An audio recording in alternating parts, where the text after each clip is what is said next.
W. Bush. Frank, good morning to you. Let's start with Chad Wolf. At least on paper, he is the gentleman in charge of security for the inauguration, and his explanation for resigning is short on details. What do you think is going on here?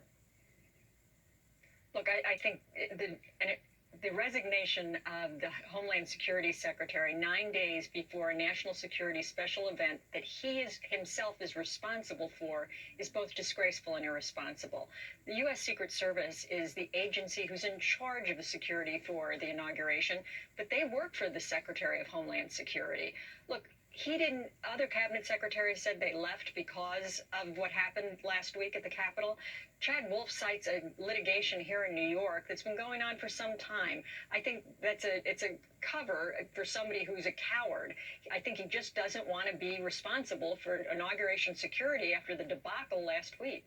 Yeah, it doesn't seem like a setup for success. I want to talk about the two Capitol Hill police officers who were suspended for roles in the riot. There are 10 other investigations, we are told.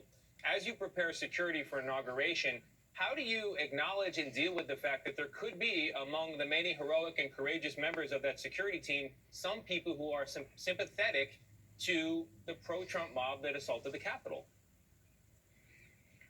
Tony, it's very disturbing, but we have to give the Capitol Hill police this much credit, right? They're looking to root out those people.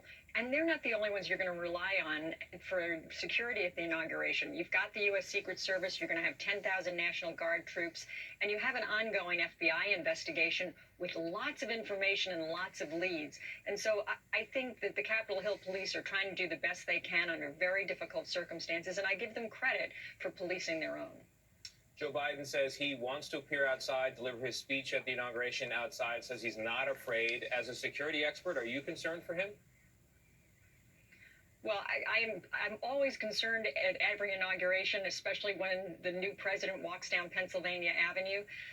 But I think that this will be the most secure, and you'll have a greater security presence than ever before. They've already closed 2 of the national monuments. I suspect they will restrict access to the National Mall on Inauguration Day. And so I think people are now trying and very focused to be sure this is the safest, most secure inauguration we've ever seen. I can't stop thinking about Nancy Pelosi's observation on 60 Minutes that there was an element of that group that sieged the Capitol that were very coordinated. It seemed well planned.